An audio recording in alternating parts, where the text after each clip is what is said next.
Alhamdulillah, nahmaduhu wa nasta'inuhu wa nastaghfiruh wa na'udzu billahi min shururi anfusina wa min sayyiati a'malina. Man yahdihillahu fala mudilla lahu wa man yudlil fala hadiya lahu. Wa asyhadu an la ilaha illallah wahdahu la syarika lahu wa asyhadu anna Muhammadan abduhu wa rasuluh. Qala Allah Ta'ala fi kitabihil karim, Ya ayyuhalladzina amanu taqullaha haqqa tuqatih wa la tamutunna illa wa antum muslimun, amma ba'd. Ibu-ibu sekalian, alhamdulillah kita bersyukur kepada Allah atas limpahan karunia dan nikmat yang Allah berikan kepada kita. Di sore hari ini insyaallah kita akan membahas sebuah pembahasan yang penting untuk kita ketahui bersama, yaitu Nabi Shallallahu Alaihi Wasallam mengabarkan adanya orang yang beribadah 60 tahun tapi ternyata masuk neraka. Hadis itu diriwayatkan oleh Imam Bukhari dalam sahihnya, ibu-ibu, dari hadis Abdullah bin Mas'ud radhiyallahu anhu arda, di mana Abdullah bin Mas'ud berkata, haddatsana Rasulullah sallallahu alaihi wasallam wa huwa shadiqul masduq. Rasulullah SAW bercerita kepada kami, dan beliau orang yang benar dan harus dibenarkan. Inna ahadakum yujma'u khalqu fi batni ummihi 40 yawman nutfatan thumma yakunu 'alaqatan mithla dhalik thumma yakunu mudghatan mithla dhalik thumma yursalu ilaihi malak fayanfukhu fihi ar-ruh wa yu'maru bi 4 kalimat bikatbi rizqihi wa ajalihi wa amalihi wa syaqiyyun aw sa'id. Fa walladhi nafsi biyadihi inna ahadakum la ya'malu bi amali ahli al-jannah hatta ma yakunu bainahu wa bainaha illa dhira' fayasbiqu alaihi al-kitab fayamalu bi amali ahli an-nar fayadkhuluha wa inna ahadakum la ya'malu bi amali ahli an-nar hatta ma yakunu bainahu wa bainaha illa dhira' fayasbiqu alaihi alkitab fayamalu bi amali ahli aljannah fayadkhuluha. Kata Rasulullah SAW, Abdullah bin Mas'ud berkata, telah bercerita Rasulullah SAW dan beliau adalah yang benar dan harus dibenarkan. Sesungguhnya penciptaan seseorang dari kamu itu dikumpulkan di perut ibunya 40 hari dalam keadaan air mani. Kemudian 40 hari berikutnya menjadi alaqah, segumpal darah. Kemudian 40 hari berikutnya menjadi segumpal daging. Kemudian setelah melewati itu semua, setelah 120 hari Allah kirimkan kepadanya malaikat untuk meniupkan roh kepadanya. Lalu malaikat itu diperintahkan untuk mencatat 4 perkara, yaitu dicatat rezekinya, dicatat ajalnya, dicatat amalnya, dan dicatat apakah ia akan bahagia atau sengsara. Lalu Rasulullah bersabda, demi zat yang diriku berada di tangannya, sesungguhnya salah seorang dari kalian ada yang beramal selama hidupnya dengan amalan penduduk surga, sehingga jarak ia dengan surga tinggal sehasta saja, kata Rasulullah. Namun ketentuan berkata lain. Ternyata di akhir hayatnya tersebut ia melakukan amalan penduduk api neraka, sehingga ia pun wafat di atas amalan tersebut, maka ia pun masuk neraka. Dan sesungguhnya, kata Rasulullah, di antara kalian ada yang beramal amalan penduduk api neraka selama hidupnya. Namun ternyata sehingga neraka dengan dia sudah sangat dekat sekali, tinggal sehasta. Namun ketentuan berkata lain, ternyata di akhir hayatnya ia beramal dengan amalan penduduk surga, maka ia masuk ke dalam surga, kata Rasulullah SAW. Masya Allah, ibu-ibu sekalian, ini hadis membuat kita merinding, ibu. Bayangkan Rasulullah SAW mengabarkan ada orang yang selama hidupnya beramal dengan amalan penduduk surga, Bu. Dalam riwayat Muslim ada keterangan Sittina sanah, 60 tahun lamanya. 60 tahun lamanya dia beramal soleh. Tapi ternyata subhanallah, di akhir hayatnya, mendekati kematiannya, ia malah melakukan amalan penduduk api neraka. Dan ia wafat di atasnya, sehingga akhirnya ia masuk ke dalam api neraka. Apakah berarti Allah zalim, Bu? Zalimkah Allah? Ada orang sudah 60 tahun beramal ibadah, ternyata wafatnya dalam keadaan su'ul khatimah. Yakin ibu, Allah tidak zalim. Allah tidak pernah menzalimi hamba-hambanya. Allah berfirman, innallaha la yadhlimu mithqala dzarrah. Sesungguhnya Allah tidak pernah berbuat zalim sekecil apapun juga. Ya. Allah juga berfirman, wa ma dhalamahumullah walakin kanu anfusahum yadhlimun. Allah tidak menzalimi mereka, akan tetapi mereka yang berbuat zalim. Kenapa ada orang 60 tahun lamanya beramal soleh, ternyata wafatnya su'ul khotimah? Ini sebenarnya cambuk untuk kita, ibu. Cambuk untuk kita. Jangan merasa pede, jangan merasa hebat. Kita sudah banyak beramal soleh ini. Wah, masya Allah, saya sudah salat tahajud, saya sudah puasa sunnah, saya melakukan berbagai macam amalan soleh. Wah, kayaknya saya surga deh. Siapa yang menjamin bahwa kita akan wafat di atas kebaikan? Iya. Makanya kita jangan merasa tertipu dulu. Nah, Al-Hafidz Ibnu Rajab ketika menjelaskan hadis tersebut, beliau memberikan poin-poin yang sangat penting sekali. Kenapa sebabnya orang itu kok wafatnya su'ul khatimah? Padahal dia sudah beramal soleh 60 tahun lamanya. Kenapa? Kata Al-Hafidz Ibnu Rajab, dalam Sahih Muslim ada sebuah lafaz yang memberikan kepada kita penerangan, penjelasannya. Apa itu? Kata Rasulullah SAW, inna ahadakum la ya'malu bi amali ahlil jannah fima yabdu linnas sittina sanah. Sesungguhnya di antara kamu ada yang melakukan amalan penduduk surga sebatas yang tampak kepada manusia. Lafaz ini, kata beliau, menjelaskan kepada kita. Ini orang beramal soleh, masya Allah. Tapi kan hanya Allah yang maha tahu apa yang ada di hatinya, Pak, Bu. Kita nggak tahu. Ini orang, masya Allah, ada orang yang beramal soleh selama 60 tahun. Ternyata Allah tahu bahwa hatinya sebenarnya menginginkan kemaksiatan. Walaupun dia banyak beramal, tapi hatinya mengidam-idamkan kapan saya ada kesempatan berbuat maksiat.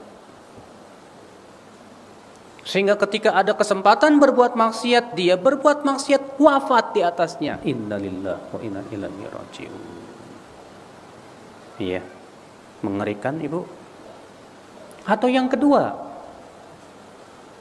ada orang beramal soleh 60 tahun. Ternyata tidak ikhlas. Dia beramal karena ada tujuan-tujuan, kepentingan-kepentingan dunia yang dia raih, yang ingin dia raih. Dan Allah tahu apa yang ada di hatinya.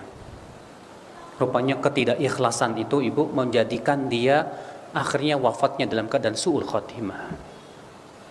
Na'udzubillah. Nasallallahu salamata wal afiyah. Ada orang beramal soleh, rajin, masya Allah, alhamdulillah, Ibu. Tapi sayang, Bu, orang ini rupanya kemasukan ujub. Tahu ujub? Ibu tahu nggak ujub, Bu? Ujub, bangga dengan amalnya yang banyak, bangga dengan ilmunya yang banyak, sehingga dengan ujub itu Allah batalkan amalannya, Bu.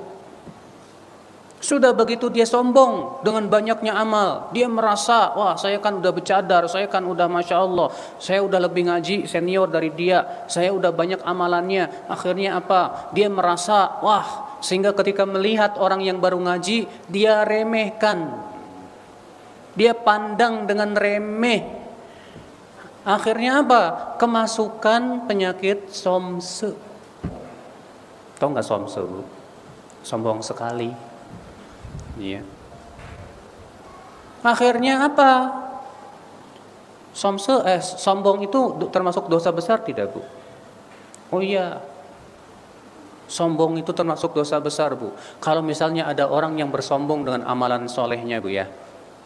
Lalu ia mati di atas kesombongannya, kira-kira wafatnya husnul khotimah apa su'ul khotimah?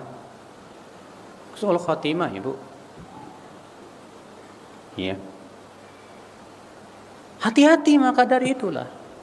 Ini hadis sebetulnya cambuk buat kita ini. Supaya apa? Supaya kita pertama istiqomah terus sampai akhir hayat kita. Yang kedua supaya apa? Supaya kita jangan tertipu dengan banyaknya amal. Yang ketiga supaya apa? Supaya kita memperbaiki apa yang ada di dada kita. Terkadang ada orang Masya Allah sibuk memperbaiki amalan lahiriahnya, Bu, tapi amalan batinnya dia tidak perbaiki. Ya, rajin sholat tahajud, rajin dia puasa sunnah, rajin dia sedekah, tapi hatinya banyak penyakitnya, Bu. Ada penyakit suuzon sama suami, ada penyakit dengki sama tetangga, ada penyakit ujub dengan banyaknya amal. Akhirnya apa? Penyakit-penyakit hati ini yang menyebabkan ia wafat dalam keadaan su'ul khatimah. Mengerikan. Maka ibu-ibu sekalian, berarti ada ya ahli ibadah ternyata masuk neraka? Ada? Ada, Ibu. Ada, Masya Allah. Loh kalau begitu saya nggak mau jadi ahli ibadah, Ustaz. Mendingan saya maksiat aja, nanti kan di akhir hayat saya bisa beramal kebaikan, saya masuk surga. Kita katakan Ibu, kalau Ibu sengaja seperti itu, emang Ibu bisa menjamin di akhir hayat Ibu taubat? Banyak kok ada orang yang banyak berbuat maksiat, tapi di akhir hayatnya memang taubat. Ada, tapi banyak juga yang tidak taubat. Siapa yang bertaubat? Orang-orang yang ketika berbuat maksiat tapi hatinya menginginkan taubat, dia ingin kembali sama Allah. Ada jenis orang ketika dia berbuat maksiat itu hatinya nggak tenang, nggak tentram, hatinya itu nggak betah dengan maksiat. Dia ingin kembali kepada Allah, sehingga akhirnya karena hatinya merindukan kebenaran, hatinya merindukan ketaatan, ibu-ibu sekalian, Allah pun berikan hidayah di akhir hayatnya untuk dia berbuat ketaatan dan taubat. Beda dengan orang yang berbuat maksiat, dia sombong, dia bangga dengan maksiatnya. Nih, saya bisa mabuk-mabukan sampai 3 botol. Nih, saya bisa berzina. Nih, Masya Allah, dia merasa senang dengan maksiatnya. Dia merasa gembira dengan maksiatnya. Biasanya sih orang kayak gituan tuh Allah tidak memberikan hidayah dia kepada taubat, Ibu. Karena yang namanya taubat itu awalnya ketika kita sudah menganggapnya buruk. Selama kita belum menganggap buruk, kita tidak akan taubat. Selama kita masih menganggap baik, kita tidak akan taubat. Tapi ketika kita sudah menganggap buruk, disitulah mulai kita akan menjauhinya insya Allah. Ibu-ibu sekalian, jadi gimana dong Ustadz supaya kita wafat di atas kebaikan, di atas husnul khotimah? Nah ini Bu, pembicaraan yang harus kita perhatikan, Bu. Seorang mukmin itu khawatir banget kalau wafatnya su'ul khotimah. Seorang mukmin itu yang dia pikirkan bagaimana saya wafat di atas ketaatan. Itu yang dia pikirkan. Gimana dong supaya kita wafat di atas kebaikan, ibu-ibu? Supaya kita wafat di atas kebaikan, Ibu, yang pertama, biasakanlah ketaatan dalam hidup kita. Dan jangan biasakan kita di atas kemaksiatan. Biasakan baca Quran, biasakan lisan kita berzikir kepada Allah, biasakan kita berucap kebaikan, biasakan dalam ketaatan demi ketaatan, harus, ya. Sebab bisa karena biasa. Kalau nggak biasa, kalau kita tidak membiasakan ketaatan, biasanya sih kita akan membiasakan kemaksiatan. Makanya kita manusia itu biasanya akan meninggal di atas kebiasaan. Biasanya begitu kata Syekh Utsaimin.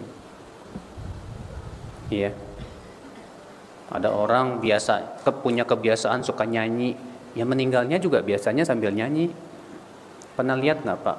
Ada penyanyi tiba-tiba gubrak aja meninggal. Banyak. Pernah lihat nggak Pak, Ibu?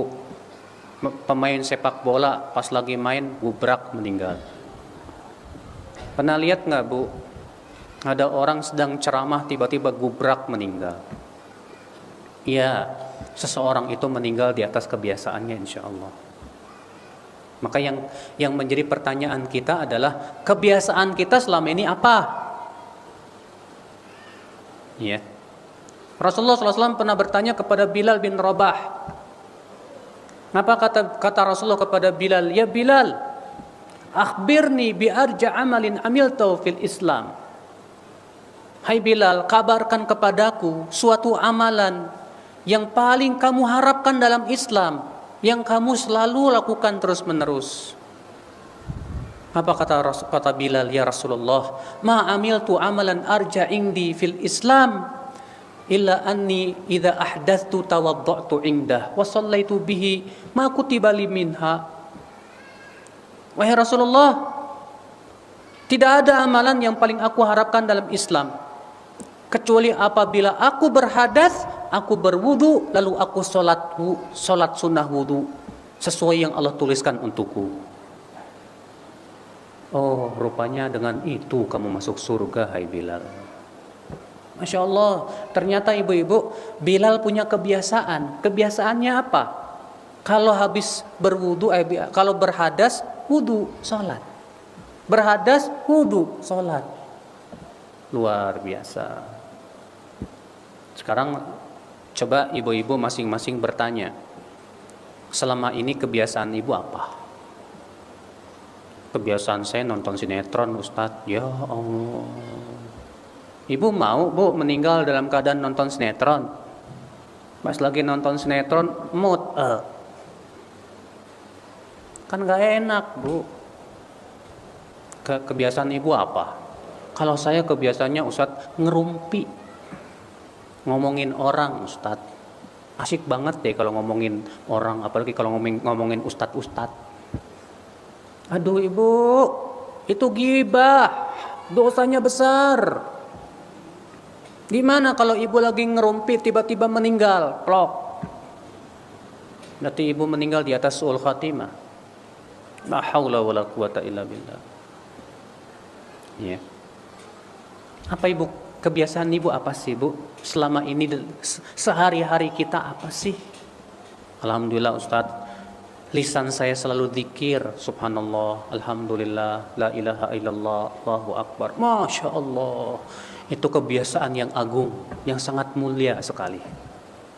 Alhamdulillah Ustadz, saya punya kebiasaan, saya selalu bersedekah setiap hari. Masya Allah, alhamdulillah. Alhamdulillah Ustadz, saya punya kebiasaan selalu berusaha ya di atas kesucian seperti Bilal, dan saya sholat sunnah wudu setelahnya. Luar biasa, Masya Allah, alhamdulillah. Coba ibu, ya, kalau kita ingin wafat di atas husnul khatimah, berarti kita harus membiasakan kebaikan.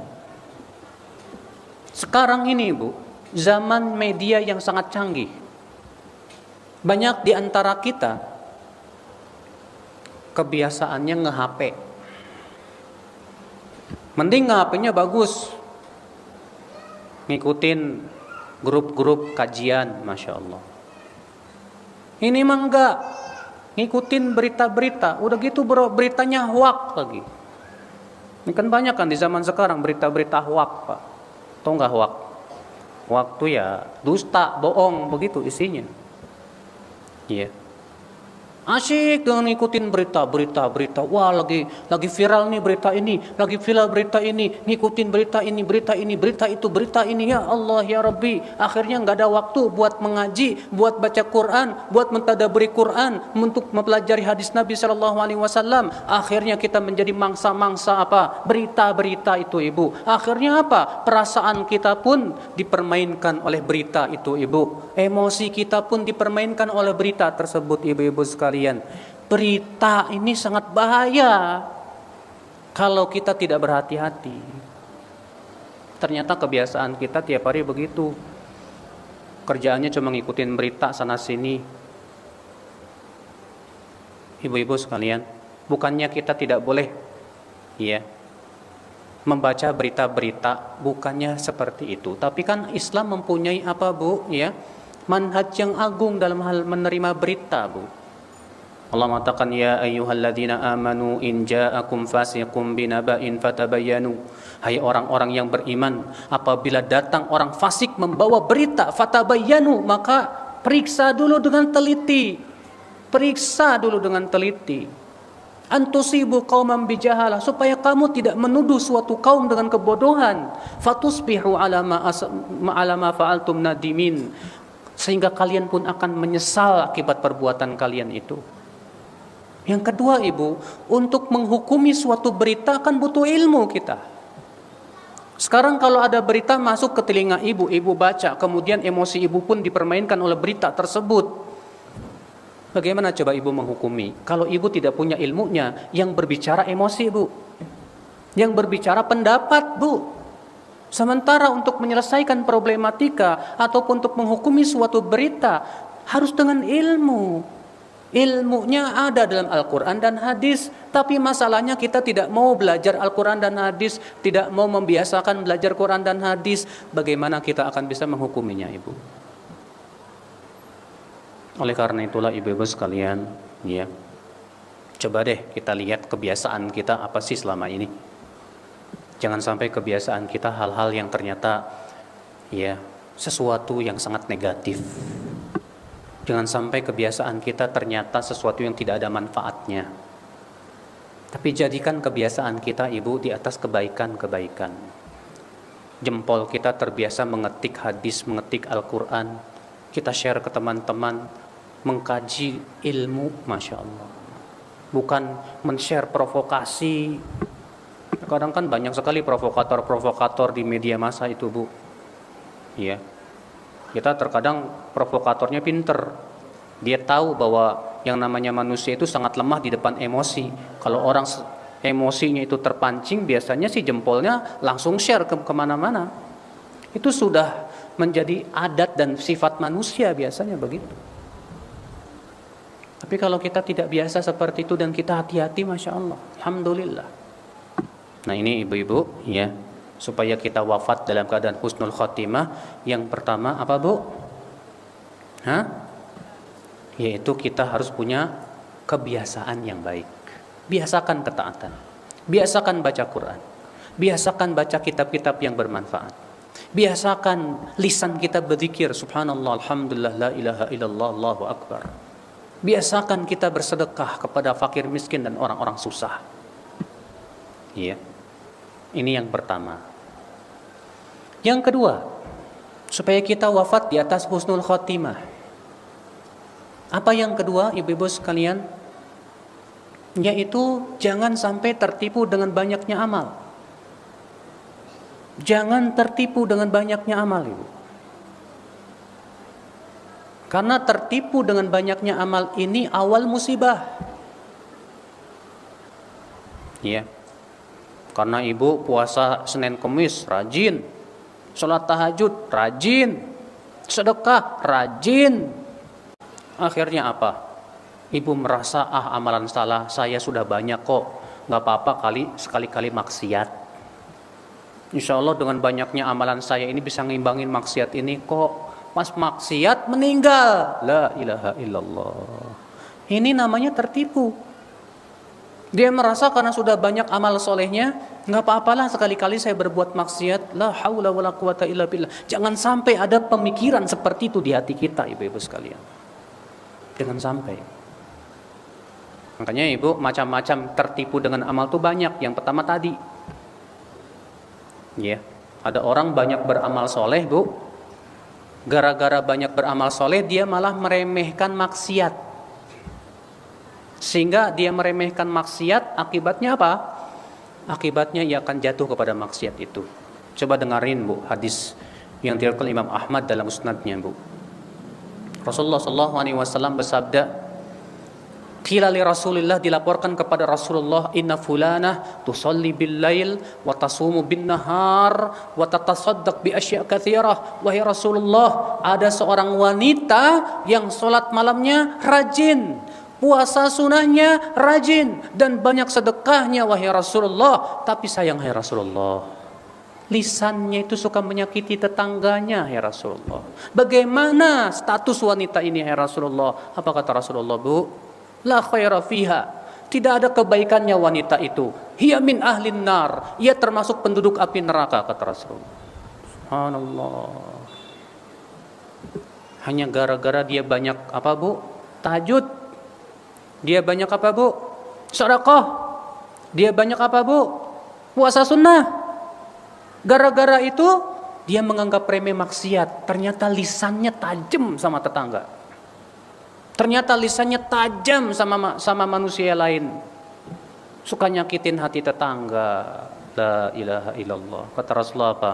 Dia termasuk penduduk api neraka. Bayangkan ibu. Jangan sampai seperti itu.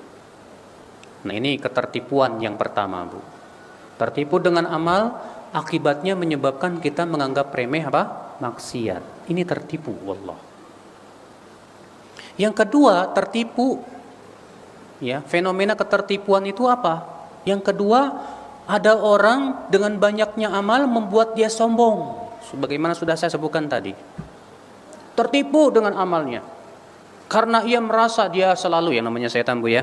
Terkadang setan tuh suka bisik-bisikin di hati kita. Dengan cara apa bu? Dengan cara mengingat-ingat kebaikan kita bu. Kamu itu sudah banyak berbuat baik loh. Puasa kamu banyak banget. Ilmu kamu seabrek-abrek. Kamu kan sudah hafal Quran banyak. Hafal hadis, hafal ilmu. Kamu itu lebih baik dari dia. Masya Allah. Maka ibu merasa diri ibu lebih baik dari orang-orang. Dan ibu pun menganggap remeh orang tersebut ibu. Masya Allah. Ibu tahu nggak bu?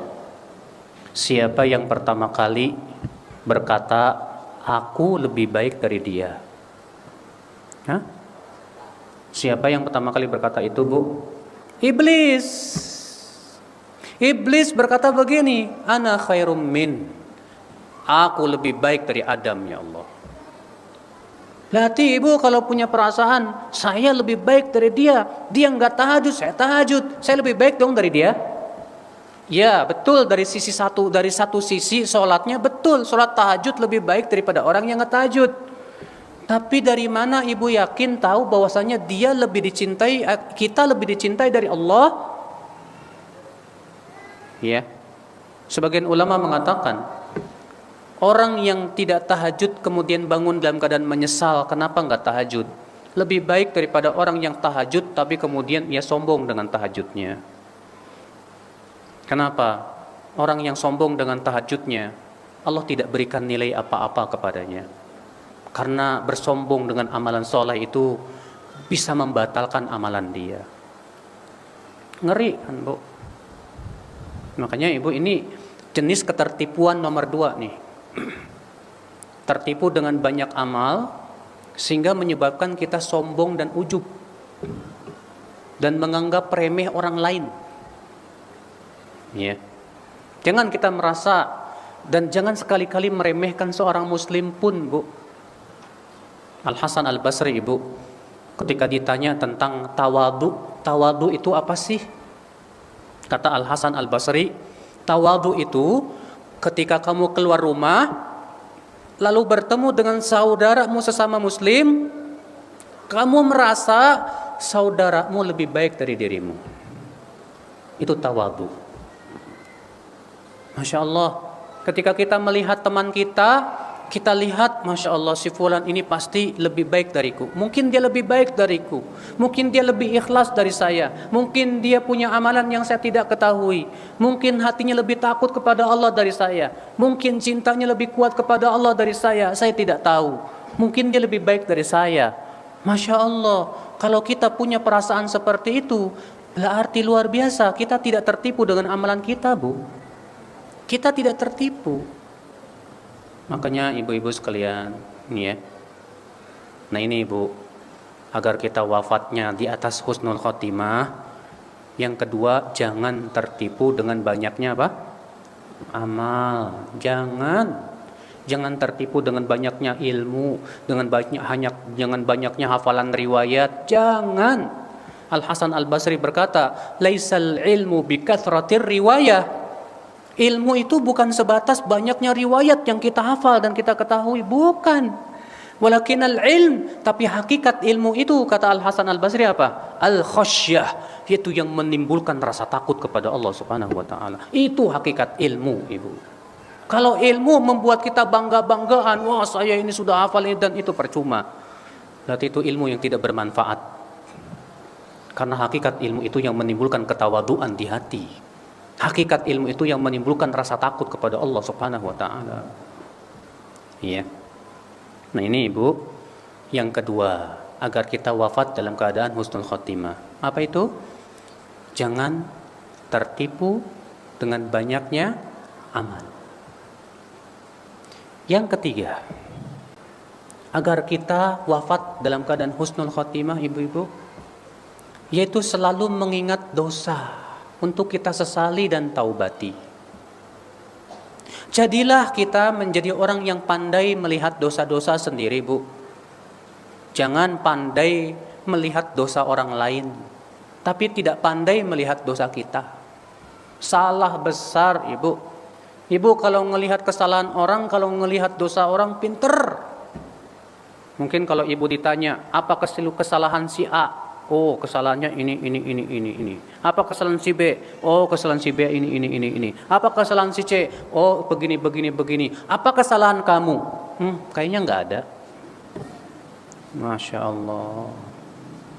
Kalau kita sudah merasa tidak punya kesalahan, itu musibah besar loh, Bu. Wallah. Tapi kalau kita merasa saya banyak salah, banyak dosa saya, ya Allah, ya Rabbi. Lalu kita pun selalu ingat dosa membuat kita taubat, menyesal kepada Allah. Kita pasti menjadi hamba yang bertaubat dan tawadhu di hadapan manusia. Dan kita akan terus bertaubat sehingga kita memperbaharui terus taubat kita. Iya, betul. Kenapa? Karena kita selalu ingat dosa kita, selalu ingat kesalahan kita. Tapi kalau yang kita ingat selalu dosa orang, apa yang terjadi, Bu? Yang terjadi kita seringkali jatuh kepada gibah. Yang terjadi seringkali kita merasa diri kita lebih baik dari dia. Yang terjadi seringkali akhirnya kita menjadi orang-orang yang apa, Bu?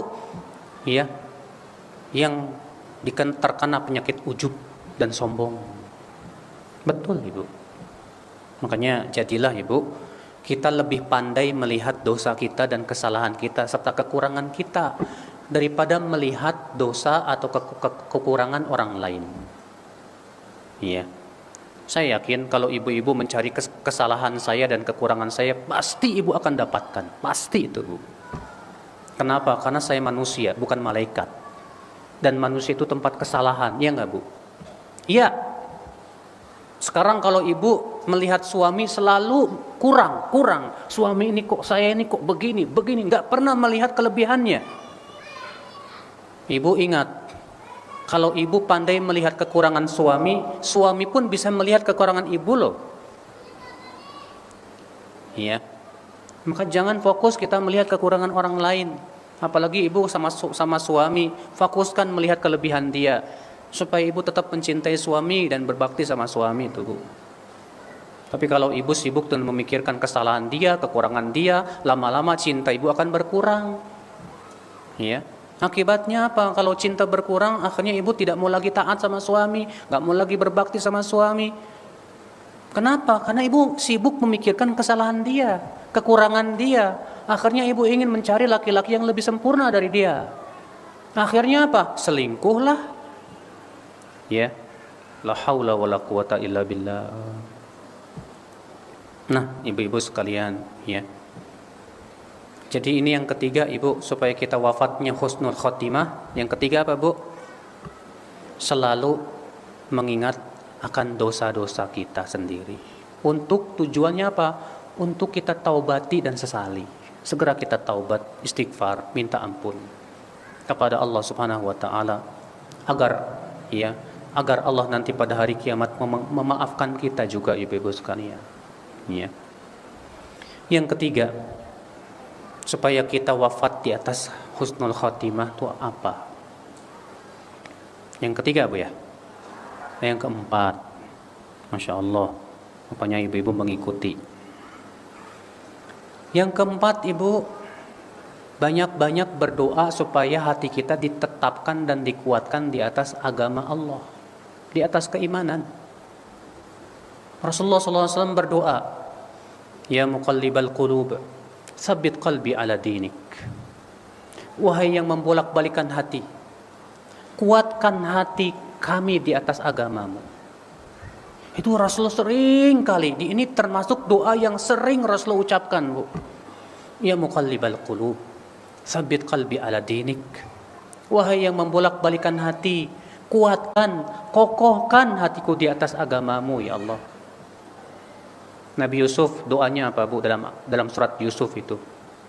Tawaffani musliman wa alhiqni bis salihin. Ya Allah, wafatkan aku, ya Allah, dalam keadaan muslim, ya Allah, dan jadikan aku orang-orang yang saleh, ya Allah. Masya Allah. Nabi Yusuf doanya, ya Allah, wafatkan aku dalam keadaan Islam, dalam keadaan muslim. Luar biasa. Islam itu hakikatnya apa? Hakikat Islam itu artinya kita tunduk dan patuh kepada Allah Subhanahu wa taala. Itu hakikat Islam. Nah, ibu-ibu sekalian, banyak minta kepada Allah, apalagi sekarang di zaman fitnah, ibu. Kemaksiatan merajalela, penyimpangan, kerusakan moral, kerusakan akidah, luar biasa sekali, ibu. Kita harus sering-sering banyak-banyak minta kepada Allah Subhanahu wa taala, tadarru kepada Allah supaya Allah selamatkan kita, ibu, supaya Allah kuatkan hati kita di atas agamanya, ibu. Harus itu. Jadi antara doa yang Rasulullah SAW juga ajarkan, Allahumma inni as'aluka fi'lal khairat wa tarkal munkarat wa hubbal masakin wa an taghfira li wa tatuba alai wa idza aradta biqaumin fitnah faqbidni ilaika ghairu maftun. Ya Allah, aku minta kepada Engkau agar bisa melakukan kebaikan, agar bisa meninggalkan kemungkaran, ya Allah, dan agar bisa mencintai orang-orang yang miskin, dan agar Engkau ampuni dosaku, dan agar Engkau berikan kepadaku taubat, ya Allah. Dan apabila Engkau menginginkan fitnah melanda suatu kaum, tolong wafatkan aku, ya Allah, dalam keadaan aku tidak terkena fitnah tersebut. Fitnah yang dimaksud di sini berbagai macam penyimpangan dari agama. Tuh lihat, ibu-ibu, Rasulullah minta, ya Allah, kalau ternyata Engkau takdirkan fitnah melanda suatu kaum, tolong wafatkan aku dalam keadaan tidak terkena fitnah, ya Allah. Luar biasa permintaan Rasul itu, Bu. Iya.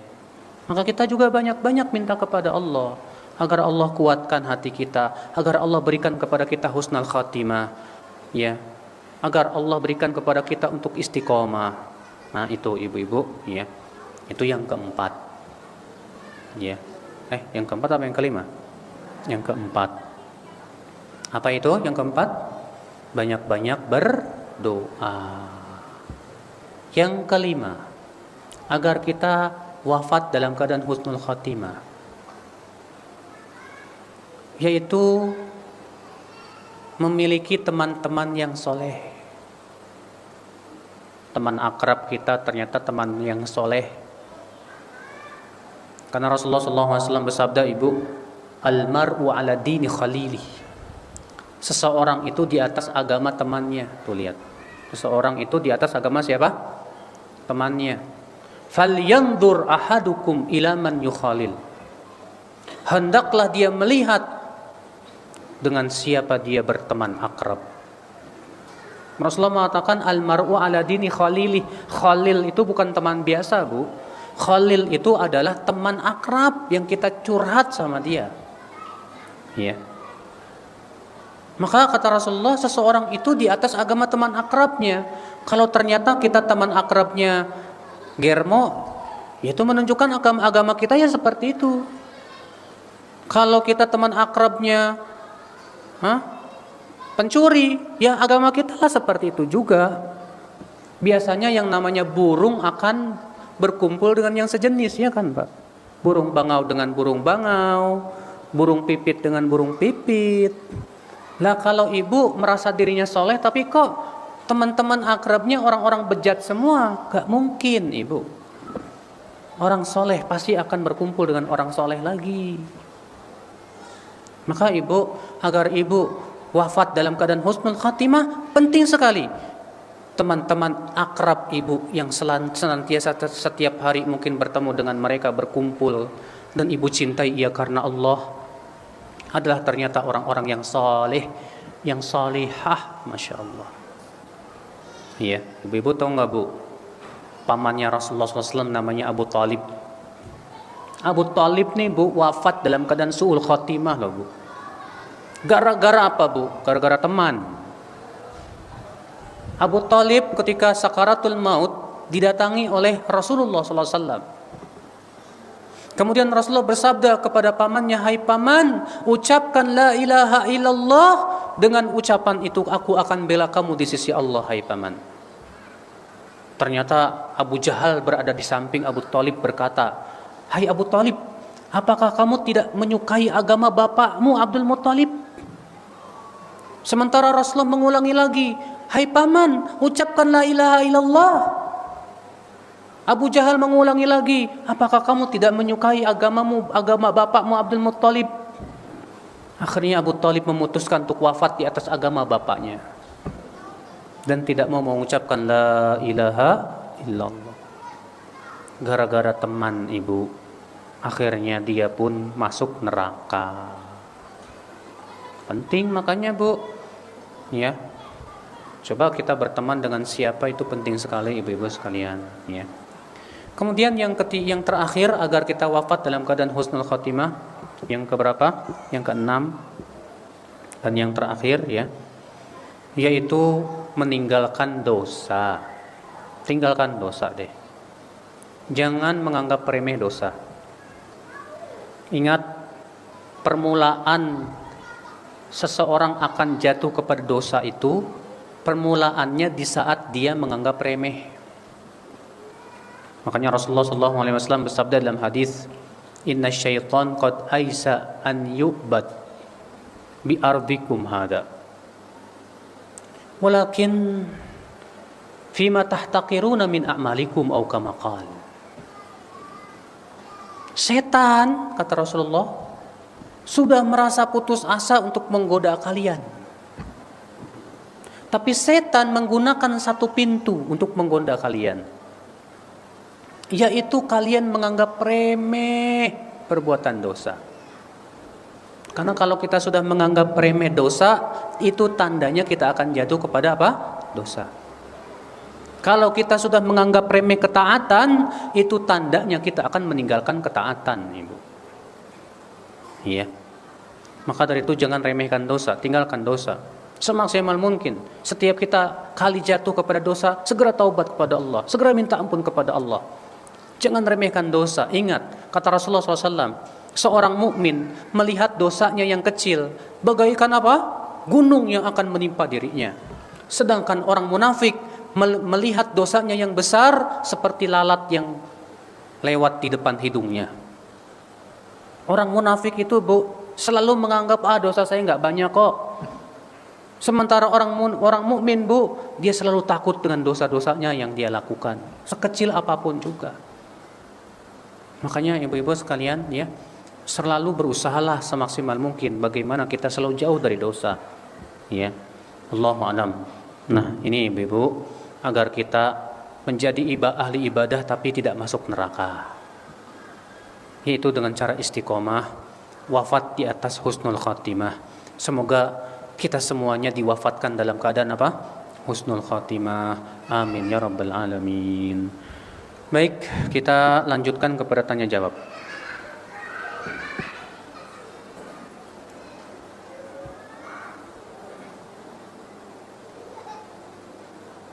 Apakah termasuk dari sifat sombong Ustadz, akhwat yang tidak buka cadar saat duduk dalam majelis kajian yang tertutup khusus akhwat? Ini nggak bener. Masa sesama akhwat pakai cadar juga? Yang bener aja sih bu. Jangan-jangan nih laki-laki nyamar perempuan nih. Ada yang kayak gitu. Di Jakarta banyak tuh bu. Ada perempuan nggak mau lepas cadar, ternyata laki-laki nyamar perempuan. Ini kan bikin menimbulkan suudzon orang. Gak benar seperti itu. Masa sama-sama akhwat tetap aja ditutupin? Ya, malu Ustadz, gigi saya tonggar. Oh, gara-gara itu rupanya. Malu Ustadz, bibir saya sumbing. Oh, gara-gara itu rupanya. Tapi ibu, nggak bagus sesama akhwat kok, cuma kajian sama akhwat tertutup, tetap tutup cadar. Kan bisa dibuka, bisa senyum, bisa memperlihatkan akhlakul karimah kepada sesama akhwat. Ini penyakit akhwat terkadang, maaf aja bu ya, terkadang yang bercadar kumpulnya sama yang bercadar aja. Sama yang nggak bercadar agak jutek, agak jealous. Karena merasa saya mah udah bercadar, dia mah belum bercadar. Jangan begitu. Emang dulu kamu sebelum bercadar? Enggak kan? Jangan begitu saudaraku. Iya. Mereka saudara-saudara, saudari-saudari kita. Iya. Maka dari itu buka cadarnya kalau kajian khusus akhwat. Perlihatkan manisnya senyummu di hadapan mereka. Jangan perlihatkan cemberutmu yang menakutkan. Ingat, Rasulullah SAW ditegur oleh Allah gara-gara cemberut sama orang buta. Allah berfirman, abasa wa tawalla an ja'ahul a'ma. Muhammad abasa, bermuka masam, wa tawalla, berpaling karena datang kepadanya orang buta. Bayangkan bu, cemberut sama orang buta ditegur, gimana kalau cemberut sama orang melek? Ya, sama yang buta aja tetap gak boleh. Sama yang buta aja kita tetap dianjurkan tersenyum sama dia. Masa sama yang melek kita malah cemberut? Jelek tahu? Ya. Senyum napa? Kata Rasulullah apa? At-tabassum fi wajhi akhika shadaqah. Tersenyum di wajah saudaramu apa? Sedekah. Ini enggak, sama akhwat cemberut, sama ikhwan senyum-senyum. Apaan itu? Ya.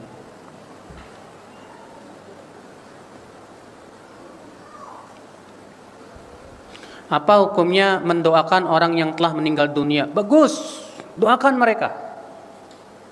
Ya, kalau orang yang meninggal ini orang muslim, doakan supaya Allah ampun dosanya.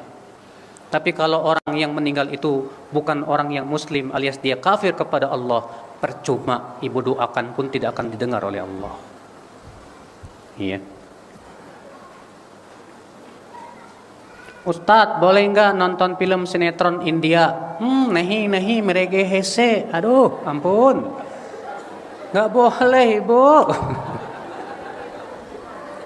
Yang namanya sinetron India nggak lepas dari joget-joget, musik-musik. Aduh, ya Allah ya Rabbi, apa nggak ada yang lain? Coba bu, apa nggak mending baca Quran daripada nonton sinetron India? Ya, ya Allah bu, bayangkan bu, ada seorang akhwat bu, gara-gara sering nonton film Korea, akhirnya sama suaminya nggak cinta lagi bu. Kenapa? Karena dia melihat di film Korea itu ganteng-ganteng. Pas ngelihat suaminya, akhirnya berkurang. Sebaliknya, seorang suami yang biasa nonton sinetron India, kan perempuan India cantik-cantik. Pas ngelihat istrinya, udah hitam pesek. Kan bahaya. Setidaknya itu sendiri sudah mengurangi keimanan kita. Ya. Sekarang jujur aja deh. Saya tidak perlu menjawab, Ustadz boleh nggak sih nonton film India? Saya mau tanya, tolong jawab. Ibu mau nggak meninggal dalam keadaan nonton film India? Kalau ibu nggak mau, berarti ibu sudah tahu jawabannya. Ya. Coba pikirkan, di atas apa kita ingin meninggal, itulah yang kita lakukan. Kalau kita tidak mau meninggal di atas sesuatu, itu berarti kita harus tinggalkan. Tanyakan. Ya. Bagaimana caranya agar terhindar dari sifat ujub, Ustadz? Padahal sudah berniat tidak melakukan ujub, tapi terlintas di hati. Nah, kalau terlintas segera tahan. Kalau ada ujub di hati, segera kita berpikir, kenapa saya harus ujub? Bukankah amalan saya ini Allah yang memberikan saya kekuatan? Kenapa saya ujub? Bukankah kecantikan saya Allah yang memberikan?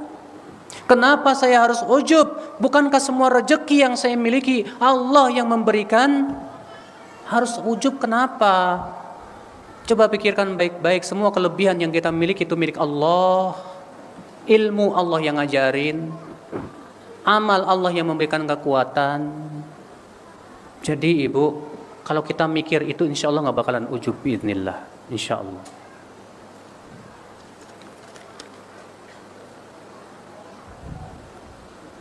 Bolehkah kita memakan makanan acara-acara yang tidak disyariatkan? Kalau acara-acara tersebut jelas-jelas berbau kesyirikan, maka seluruh ulama sepakat tidak boleh memakan makanan acara tersebut. Kalau ternyata acara tersebut perkara-perkara yang dibid'ahkan oleh para ulama, jelas seluruhnya bahwa itu perkara yang bid'ah, maka para ulama juga mengatakan lebih baik kita tidak memakannya. Ya.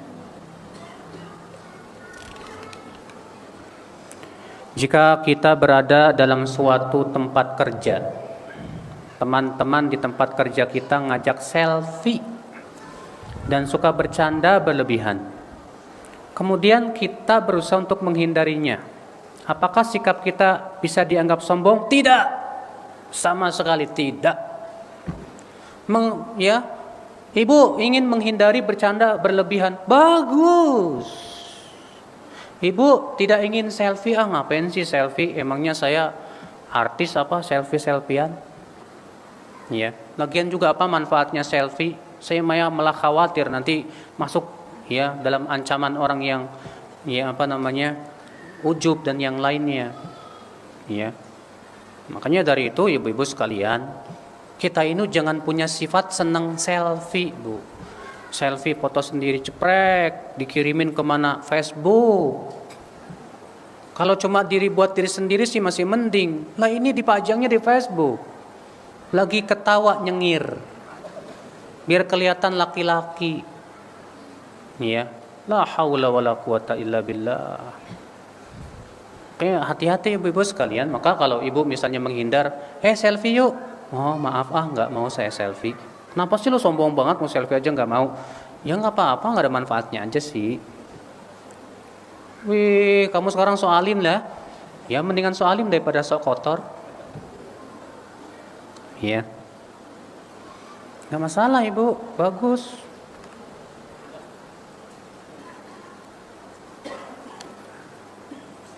Ustadz, adakah doa agar Allah tetap memelihara keimanan kita hingga ajal yang menjemput? Kan tadi udah diajarin. Ibu-ibu ngobrol sih. Tidur ya? Doanya ya muqallibal qulub tsabit qalbi ala dinik. Wahai yang membolak-balikan hati, kuatkan hatiku di atas apa? Agamamu. Juga Nabi Yusuf berdoa, tawaffani musliman wa alhiqni bis salihin. Ya Allah, wafatkan aku dalam keadaan muslim dan masukkan aku termasuk orang-orang yang saleh.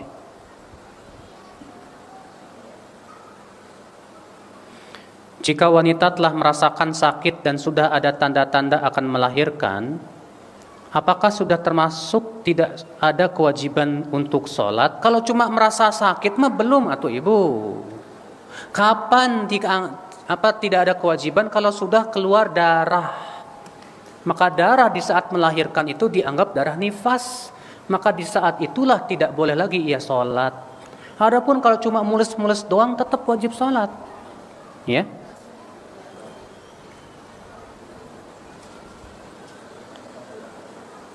Saya ingin menanyakan apakah seorang ahli ibadah boleh mengatakan seseorang itu sesat hingga mempengaruhi orang lain? Boleh kalau memang ternyata orang tersebut benar-benar sesat dan terbukti dan buktinya pun sangat akurat. Iya. Kalau misalnya ada orang, Bu, ketahuan dia pemikirannya Syiah.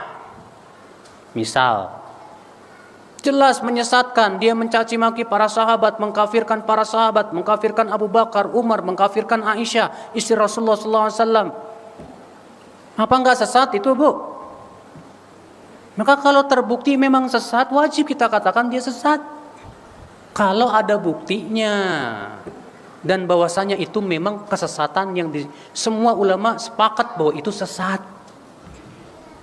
Adapun masalah yang sifatnya ijtihadiyah yang tidak ada nas dan dalilnya, maka pada waktu itu enggak boleh kita saling menyesatkan. Iya. Masalah yang tidak ada nasnya dan diperbolehkan padanya ijtihad kata para ulama, tidak boleh kita saling memaksakan pendapat kita. Contoh misalnya, yang satu berpendapat wajib baca Al-Fatihah di belakang imam. Yang satu berpendapat oh enggak. Ya udah amalkan aja masing-masing. Jangan kemudian memaksakan pendapat kita kemudian mencap orang yang menyelisih kita sebagai orang yang sesat. Salah besar itu, Bu. Makanya Syekhul Islam Taimiyah mengatakan seluruh ulama sepakat dalam masalah ijtihadiyah kita tidak boleh saling menyesatkan, tidak boleh kita saling memaksakan pendapat. Iya. Maka di zaman sekarang banyak orang yang bodoh juga. Masalah-masalah ijtihadiyah yang tidak ada nasnya dijadikan dalih untuk menyesatkan orang lain. Wah, ini Bang bahaya. Iya, bahaya itu.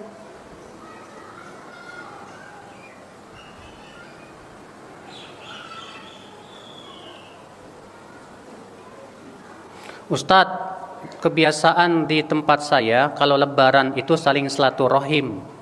Ini termasuk bid'ah yang enggak lah, Bu, itu kebiasaan saja. Hatta di Saudi pun juga begitu sama. Dan para ulama di sana tidak ada yang menganggap itu bid'ah. Terkadang ada orang yang memang kesempatan untuk ketemu saudara-saudaranya cuma setahun sekali dan di lebaran doang. Iya kan? Banyak. Anak-anaknya yang satu di Amerika, yang satu di London, yang satu di Jakarta, yang ada di satu ini. Bisa cuma ketemunya pas lebaran. Akhirnya saling berkunjung, bersilaturahim, gak masalah. Yang bahaya itu kalau silaturahim sambil salam-salaman sama si Neng.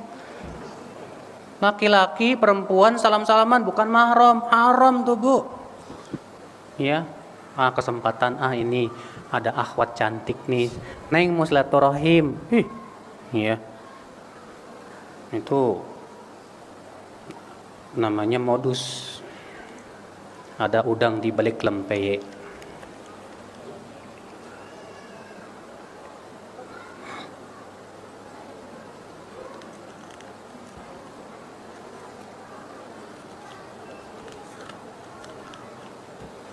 Bagaimana amal seseorang yang sudah balik dan belum menutup auratnya?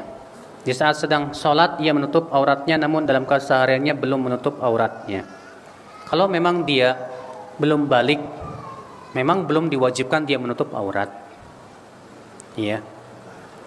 Tapi usahakan semaksimal mungkin agar dididik supaya menutup aurat dari sebelum balik, agar punya kebiasaan yang baik.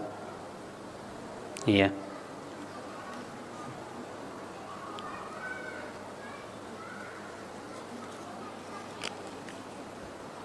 Bagaimana cara menyibukkan diri dengan amalan batiniah? Kita harus mempelajari dulu amal batiniah itu apa. Amal batiniah itu contohnya apa, Bu? Cinta, takut, benci karena Allah, cinta karena Allah, mencintai apa yang dicintai oleh Allah. Apalagi, Bu? Tawakal, tawadu. Itu amalan-amalan batin tuh. Iya. Maka pelajari dulu apa yang dimaksud dengan amalan batin. Dengan cara seperti itu kita akan bisa memperbaiki batin kita, dan ya kita tahu apa yang dimaksud dengan amalan batin itu, lalu kita amalkan. Iya.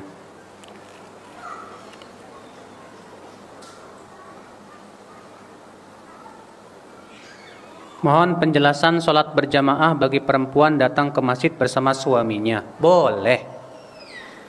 Tapi yang paling utama wanita itu di rumah. Karena Rasulullah SAW bersabda, La tamna'u ima Allah masajidallah. Jangan kamu mencegah para wanita dari masjid. Wa buyutuhunna khairun lahun. Tapi rumah mereka lebih baik buat mereka. Berarti wanita kalau mau pergi ke masjid silakan. Tapi ingat kata para ulama, wanita yang mau pergi ke masjid harus menjaga adabnya. Yang pertama, nggak boleh pakai minyak wangi. Itu haram. Yang kedua, tidak boleh bersolek alias berdandan. Iya.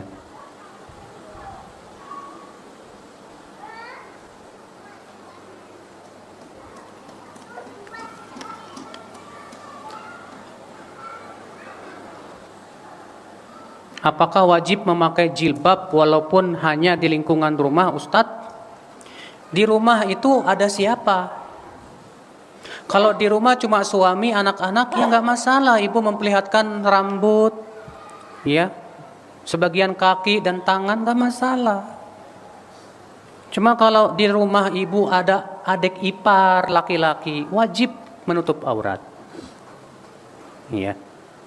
Jadi walaupun di dalam rumah, ya kalau di dalam rumah kita ada non mahram yang bukan mahram kita, maka ibu wajib tutup aurat.